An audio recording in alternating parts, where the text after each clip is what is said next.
Di informasi lainnya, pemirsa, akibat rusaknya alat berat yang mengurai sampah yang menggunung di TPA Bukit Kancil Muara Enim dalam 2 hari ini menumpuk hingga ke akses jalan masuk TPA.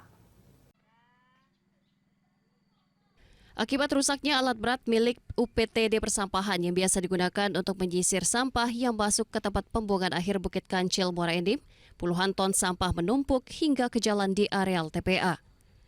Hal ini terjadi sejak 2 hari belakangan. Sampah yang masuk dari wilayah Kecamatan Muara Enim dan Lawang Kidul ini didominasi sampah rumah tangga.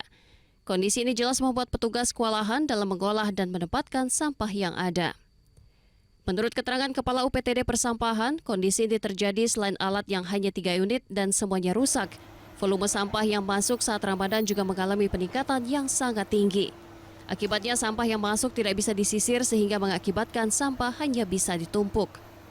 Penumpukan sampah ini karena overload dari sampah masuk, sedangkan kita alat untuk yang mengolah atau menyisirnya sedang dalam keadaan rusak, sehingga itu istilahnya lamban kan, karena lebih banyak masuk ketimbang yang kita distribusikan ke apa itu.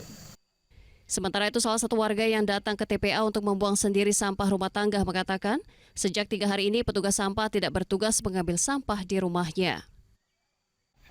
Yo, masyarakat yang jelas banyak mengeluh Pak di sekitar rel lintang ini, banyak yang tidak bisa buang di rumah kami sendiri di rumah kami sudah 3 hari tidak buang.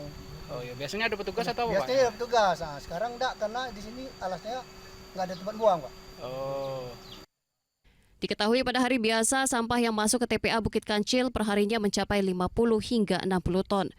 Namun di saat bulan Ramadan, sampah yang masuk ke TPA bisa mencapai 80 hingga 100 ton perharinya. Dari Muara Enim, Edwin Syah Satria, iNews melaporkan.